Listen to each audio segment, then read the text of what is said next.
लेकिन मेरे भाई का ये हौसला देखे कि इतनी अरूज की दुश्मनी में भी मेरे भाई खाली हाथ उनके घर पे चले गए कि वो अमन का पैगाम लेके गए हैं। आगे से नुकसान ये हुआ कि 2 जवान बच्चे जो हैं ये दुश्मनी उनको भी निकल गई। मैं जेल में था, मेरी वालदा की पीछे से डेथ हो गई। वालदा को अपने हाथों से कब्र तक भी नहीं पहुंचा सका, उनको दफना नहीं सका। उन्हें हमारे घरों को आग लगा दी, हमारा सामान लूट लिया, हमारे जो माल मवेशी थे सब निकाल के ले गए। 2018 में फिर उनके भी 5 बंदे कत्ल हुए। 15-15 घंटे मुसलसल गोली चलने से इलाका भर में खौफो हरास जो है वो पंजाब पुलिस के लिए दर्द सर बन जाता है। और पंजाब पुलिस जो है उसको बाकायदा पुलिस चौकी का क़याम करना पड़ जाता है फुलरवान में। ये लाटिया लफ्ज़ जो है ये बेसिकली कोई कास्ट है या किसी जगह का नाम है जिससे हम मुंसलिक। अब हमारी कुरान मान पे सुलह हुई है, अल्लाह उनको भी साबित कदम रखे और हमको भी।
बिस्मिल्लाहिर्रहमानिर्रहीम। अस्सलाम वालेकुम नाजरीन, मैं हूं आपका खादिम हाफिज़ इरफान। नाजरीन, लाहौर के गांव फुलरवान की खूनी दुश्मनी जो कि 3 दहाइयों से मुसलसल जारी थी और सैकड़ों लोग जो हैं वो अपनी जान की बाजी हार जाते हैं।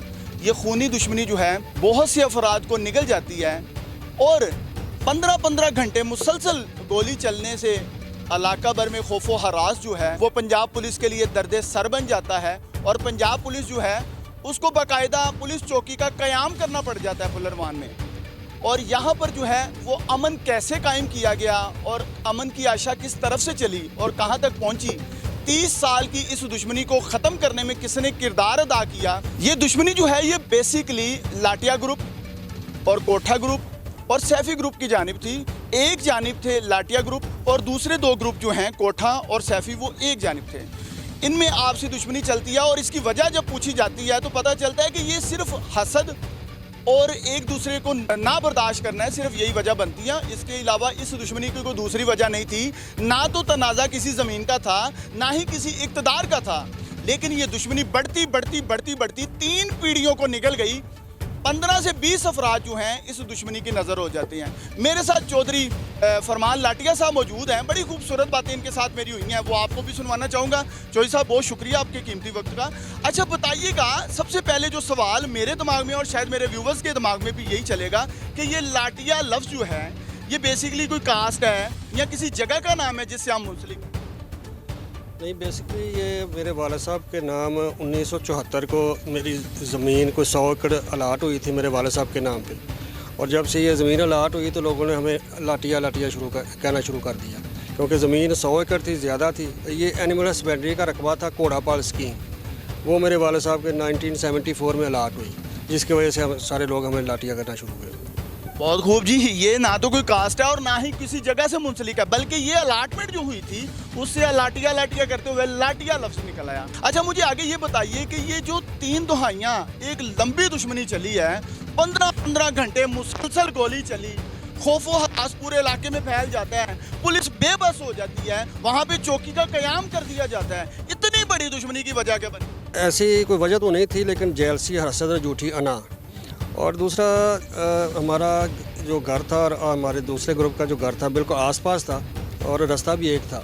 जब एक दूसरे के आमने सामने बंदा आता है तो दही इलाकों में बर्दाश्त बहुत कम है, एक दूसरे को देख नहीं सकते। जब ये आमने सामने होते थे तो फिर झगड़ा होता था, फायरिंग होती थी। इस सब कुछ चीज़ों को देखते हुए मैंने हकाम बाला से भी दरख्वास्त की कि ये जो हमारे मामलात हैं, इस तरह जानी नुकसान पहले भी काफ़ी हमारा हो गया है, तो अब मज़ीद गुंजाइश नहीं है कोई ऐसा कोई वाक़या हो जाए तो आप काइंडली हमारी कोई मदद करें। उन्होंने फिर यहाँ मेरे घर के सामने एक चौकी बना दी आर्जी, वहाँ पे मुलाजिम आके बैठ गए और उनके बैठने से कुछ मामला फिर बेहतर हुए।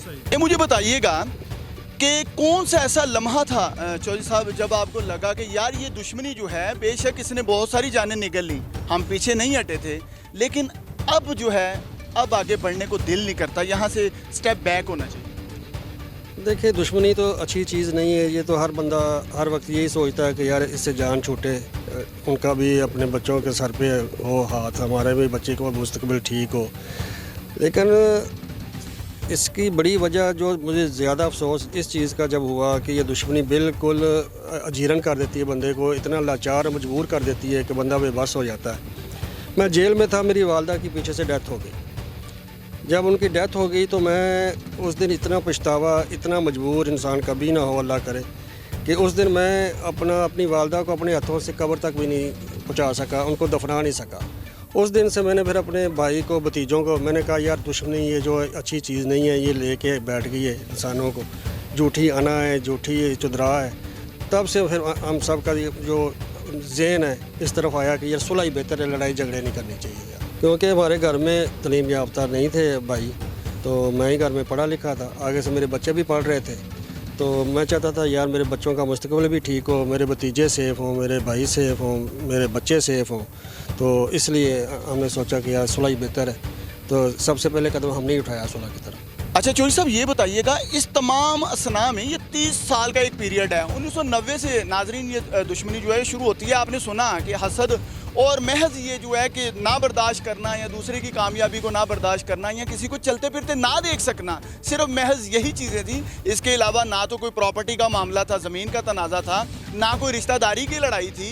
ये तो बस एक दूसरे को ना देख पाना ही जो है वो दुश्मनी का सबब बन गया। अच्छा चौधरी साहब, कोई ऐसा लम्हा जिसमें आपको बेइंतहा दुख हुआ और आपको लगा कि ये दुश्मनी अब आगे बढ़नी है, अभी इसका ख़त्म होना इतना आसान नहीं है जितना मैं सोच रहा हूँ?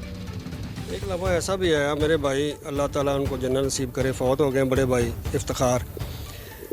जब दुश्मनी अरूज पे होती है तो बंदा तो आमने सामने आने से कतराता है कि यार एक दूसरे के सामने आएंगे तो हमारा झगड़ा हो जाएगा, हमारी लड़ाई हो जाएगी, कोई मामला गलत हो जाएगा। लेकिन मेरे भाई का ये हौसला देखे कि इतनी अरूज की दुश्मनी में भी, यानी दुश्मनी फुल तेज़ थी, समझे पीक टाइम था, तो मेरे भाई खाली हाथ उनके घर पे चले गए और घर जाके कहा कि यार हम तुम्हारे साथ लड़ना नहीं चाहते, इस दुश्मनी को यहीं ख़त्म कर दो। तो इस चीज़ को उन्होंने कमज़ोरी समझा और इस चीज़ को लेके उन्होंने कहा जी ये तो बंदे डर गए हमसे, तो इसलिए बार बार हमें सुलह का कर रहे हैं। तो उसके घर आने के बावजूद मेरे भाई को उन्होंने मेरे 2 भतीजों को कत्ल कर दिया। जब उनको कत्ल कर दिया तो फिर जाहिर है कि मेरे भी पीछे जवान भतीजे थे, बच्चे थे, वो बर्दाश्त से बाहर था। एक मेरे भाई का अकेला बेटा था जिसको उन्होंने कत्ल किया, उसका और को ना कोई बेटा ना कोई बच्चा, तो उसका दुख भी बहुत ज़्यादा हुआ। तो फिर जाहिर है फिर इन चीज़ों को फिर मजबूरी बन जाता है इंसान के लिए, इसको फिर आगे लेके फिर चलना पड़ता है। बेशक ये बहुत बड़ी बात है जी। देखिए, अमन का पैगाम लेके जाना ही जो है वो इस कदर मुश्किल हो गया कि वो अमन का पैगाम लेके गए हैं, आगे से नुकसान ये हुआ कि 2 जवान बच्चे जो हैं ये दुश्मनी उनको भी निकल गई। आखिरकार जाहिर है जब इंसान ऐसे लम्हे ऐसे मोड़ पे आता है तो फिर वो कहता है या आर या पार, वो फिर आगे बढ़ने का सोचता, पीछे के आने की कोशिश नहीं करता। लेकिन बहरहाल मैं फिर भी चौधरी साहब को अप्रिशिएट करता हूँ कि इन्होंने फिर भी आखिर सब कुछ भूल के एंड ऑफ द डे इस दुश्मनी को ख़त्म करने का आखिर सोचा, अपने बच्चों के लिए, अपने दुश्मनों के बच्चों के लिए, कि उनका मुस्तकबिल भी बेहतर हो, हमारे बच्चे भी आगे ज़िंदगियाँ बेहतर गुजारें और ये खुशहाली वाली ज़िंदगियाँ गुजारें, ये दुश्मनियों से बाहर निकलें। 30 साल हम गवा चुके हैं अपने आबाओ अजदाद में से बहुत सारे लोगों को, अपने बच्चों में से बहुत सारे लोगों को जो है वो गवा चुके हैं। आखिरकार इन्होंने स्टेप लिया, अमन की आशा का, अमन कायम करने का किरदार अदा करने के लिए निकले। चौधरी साहब, फिर आगे क्या हुआ? आप अमन की तरफ निकले, पहले भी अमन का पैगाम लेके गए भाई और इतना बड़ा नुकसान हो गया। अब इस बार जब आपने ये सिलसिला शुरू किया कि भाई हमें अमन को कायम करना है, तो फिर कहाँ से शुरू किया? ज़ाहिर फिर जब बच्चे कत्ल हो गए मेरे भतीजे, उसके बाद दुश्मनी और बढ़ी, फिर उनके तरफ से भी नुकसान हुआ काफ़ी, उनके लोग भी कत्ल हुए, जिसका मतलब उन्होंने, मैं जेल में था तो मेरे ख़िलाफ़ उन्होंने झूठी FIR कटवा दी। तो मेरे भाई पे जो फौत हो गए उन पे, मेरे भतीजों पे, तो 2018 में फिर उनके भी 5 बंदे कत्ल हुए। तो उस सबको लेके जब बाद में उनको पछतावा भी इस चीज़ का हुआ कि जब इसका भाई आया था हमारे घर तब सुलह कर लेते, घर आया था तो इतना नुकसान ना इनका होता ना हमारा होता। तो अल्लाह उनको भी अब हदायत दी अल्लाह पाक ने, तो उन्होंने भी ये सोचा। तो जब मामला आगे बढ़े तो उन्होंने इस चीज़ को एक्सेप्ट किया, कोई गलती थी हम तब कर लेते तो बेहतर था, इतना नुकसान ना होता। और उसके बाद जब ये 2018 का वक़ूआ हुआ 5 बंदों वाला, तो उसके बाद उन्होंने जानी के साथ साथ हमारा माली नुकसान भी किया। उन्हें हमारे घरों को आग लगा दी, हमारा सामान लूट लिया, हमारे जो माल मवेशी थे सब निकाल के ले गए। मतलब इस दुश्मनी की तेज़ी लगा ले कि सबसे ज़्यादा फिर बंदा क्या करता है कि जब इतना मजबूर हो जाए, अगला बंदा उसको मजबूर कर दे कि यार मैंने तेरा घर ही लूट लेना है, घर हो के बंदा क्या करता है फिर। तो ये दुश्मनी की असल वजह ये भी थी कि दिन ब दिन उनकी तरफ से शरारतें, उनकी तरफ से ज़्यादती, और हमने जो भी, मैं पहले भी आपको बता चुका, हमने अपनी सेफ्टी में किया, जो भी अपनी हिफाजत के लिए किया, जितना भी हमारी तरफ से जो भी जवाब मिला अपनी हिफाजत के लिए किया। मजबूरी की वजह से हो गया सारा कुछ। और सबसे बड़ी बात, जब मेरा भाई गया था उनके घर, उन्होंने ये बात कमज़ोरी समझा और हमारा इतना नुकसान किया। और ये दिन ब दिन मामला फिर उन्हीं की तरफ से ख़राब हुए, लेकिन अल्लाह ताला अब उनको हिदायत दे। अब उन्होंने भी सोचा है कि ये दुश्मनी अच्छी चीज़ नहीं है, अब हमारी कुरान मान पे सुलह हुई है, अल्लाह उनको भी साबित कदम रखे और हमको भी। अच्छा चोई साहब, एक सवाल है ਜਿਹੜਾ मैं ਜਦੋਂ ਦੇ ਤੁਹਾਨੂੰ सवाल जवाब ਸਾਡੇ ਚੱਲਦੇ ਪਏ ਨੇ ਉਦੋਂ ਦਾ ਮੇਰੇ ਦਿਮਾਗ ਦੇ ਵਿੱਚ ਗਰਦਿਸ਼ ਕਰਦਾ ਜਾ ਰਿਹਾ ਹੈ कि ਤੁਸੀਂ माशाल्लाह हुलियो तो बड़े मतलब डिसेंट बंदे हो और खूबसूरत चेहरा है, सोहने जवान हो। मेरे दिमाग 'ਚ ਇਹ ਸਵਾਲ ਹੈ ਕਿ ਨਾ ਤੇ ਤੁਸੀਂ ਕਿਤੋਂ ਬਦਮਾਸ਼ ਲੱਗਦੇ ਹੋ ਨਾ ਦੁਸ਼ਮਣਦਾਰ ਲੱਗਦੇ ਹੋ, ਤੇ ਇੰਨੇ ਡੀਸੈਂਟ ਸਟਾਈਲ ਦੇ ਨਾਲ ਮੇਰਾ ਖਿਆਲ ਹੈ ਸਾਡੇ ਵਿਊਵਰਸ ਜਿਹੜੇ ਨੇ ਨਾ ਉਹ ਕਹਿਣਗੇ ਝੂਠ ਬੋਲਦੇ ਪਏ ਨੇ, ਬੰਦਾ ਨਾ ਤੇ ਕੋਈ ਬਦਮਾਸ਼, ਇੰਨਾ ਡੀਸੈਂਟ ਪੜ੍ਹਿਆ ਲਿਖਿਆ ਬੰਦਾ ਹੈ ਜਿਹਦੇ ਉੱਤੇ ਇੰਨੀਆਂ ਦੁਸ਼ਮਣੀਆਂ 30 ਸਾਲ ਦੀ ਦੁਸ਼ਮਣੀ ਦਾ ਜਿਹੜਾ ਨਾ ਉਹ ਬੇੜਾ ਚੜਾਈ ਜਾ ਰਹੇ ਨੇ। ਤੇ ਚੋਈ ਸਾਹਿਬ ਦੱਸੋ, ਇੱਕ ਮਤਲਬ ਗੈਟਅਪ ਪੁੱਜੇ ਤੇ ਤੁਸੀਂ ਜਿਹੜੀਆਂ ਗੱਲਾਂ ਦੱਸੀਆਂ ਨੇ ਉਹ ਤੇ ਬੜੀਆਂ ਖਤਰਨਾਕ ਔਰ ਖੌਫ ਵਾਲੀ। ਮੈਂ ਤੁਹਾਨੂੰ ਪਹਿਲੇ ਵੀ ਦੱਸਿਆ ਸੀ ਕਿ ਸਾਡੇ ਘਰ 'ਚੋਂ ਮਤਲਬ ਤਲੀਮ ਯਾਫਤਾ ਸਮਝੋ ਕਿ ਮੈਂ ਹੀ ਹਾਂ। ਅੱਗੋਂ ਮੇਰੇ ਬੱਚੇ ਨੇ ਮਾਸ਼ਾਅੱਲਾ, ਵੱਡੇ ਬੱਚੇ ਦੀ ਉਮਰ 26 ਸਾਲ ਹੈ, ਉਸ ਤੋਂ ਛੋਟਾ 24 ਸਾਲ ਹੈ, ਉਸ ਤੋਂ ਛੋਟਾ 23 ਹੈ, ਉਸ ਤੋਂ ਛੋਟਾ 12-13 ਸਾਲ ਦਾ। 4 ਬੇਟੇ ਨੇ ਮਾਸ਼ਾਅੱਲਾ, ਮੇਰੇ 2 ਬੇਟੀਆਂ ਨੇ ਮਾਸ਼ਾਅੱਲਾ। ਮੈਂ 2 ਬੇਟਿਆਂ ਦੀ ਸ਼ਾਦੀ ਕੀਤੀ ਹੈ, ਇੱਕ ਮੇਰੀ ਬੇਟੀ ਦੀ ਸ਼ਾਦੀ ਹੋਈ। ਤਕਰੀਬਨ ਮੇਰੀ 50+ ਉਮਰ ਹੈ ਤੇ ਗੋਡ ਗਿਫਟ ਮਤਲਬ ਚਿਹਰੇ ਤੋਂ ਨਹੀਂ ਲੱਗ ਰਿਹਾ, ਲੇਕਿਨ ਉਹ ਮਿਸਾਲ ਪੰਜਾਬੀਆਂ ਦੀ ਮਸ਼ਹੂਰ ਹੈ ਕਿ ਗੱਲ ਪਿਆ ਢੋਲ ਵਜਾਉਣਾ ਪੈਂਦਾ। ਇਹ ਗੱਲ ਢੋਲ ਪਿਆ ਸੀ, ਇਹਨੂੰ ਅਸੀਂ ਵਜਾਇਆ, ਅੱਛੇ ਤਰੀਕੇ ਨਾਲ ਵਜਾਇਆ, ਬੁਰੇ ਤਰੀਕੇ ਨਾਲ ਵਜਾਇਆ। ਲੇਕਿਨ ਚੋਰੀ ਸਾਹਿਬ ਇਹ ਵੀ ਗੱਲ ਸੱਚੀ ਜੇ ਕਿ ਮੈਂ ਇਹ ਵੀ ਗੱਲ ਸੁਣ ਕੇ ਹੈਰਾਨ ਹੋ ਗਿਆ, ਮਾਸ਼ਾਅੱਲਾ ਤੁਹਾਡੇ ਬੱਚੇ ਬੱਚੀਆਂ ਦੀਆਂ ਸ਼ਾਦੀਆਂ ਹੋਈਆਂ ਨੇ, ਅੱਲਾਹ ਤੁਹਾਨੂੰ नजर बात तो बचाए, ਤੁਹਾਡੀ फैमिली ਨੂੰ नजर बात तो बचाए। बढ़िया ही खूबसूरत बातें हुई हैं जी चोरी साहब के साथ, बड़े जिंदा दिल बंदे हैं। अल्लाह के कलाम को आगे रख के ये सुलह की गई है और मेरी ये दुआ है 89 के प्लेटफॉर्म से कि अल्लाह करीम इन घरानों को अपने हिफ्ज़-ओ-मान में रखे, मज़ीद नुकसानात से महफूज फरमाए। जैसे इन देखें, बड़ी खूबसूरत बात है, उन्होंने कहा जैसे मेरे बच्चे हैं वैसे ही उनके भी बच्चे हैं। इन बच्चों को ज़िंदगी मिलनी चाहिए, खुशहाली मिलनी चाहिए, खुली सांसें मिलनी चाहिए, खुली फ़िज़ा मिलनी चाहिए। ये दुश्मनी के कफ़स के दायरे में कब तक ये फंसते जाएंगे। आखिर 30 साल गुजर चुके, 3 दहाइयाँ जो है ये दुश्मनी खा चुकी है। मज़ीद वेस्ट करने के लिए, ज़ाया करने के लिए कुछ भी नहीं है। तो बेहतर ये था कि अमन का पैगाम दिया जाता।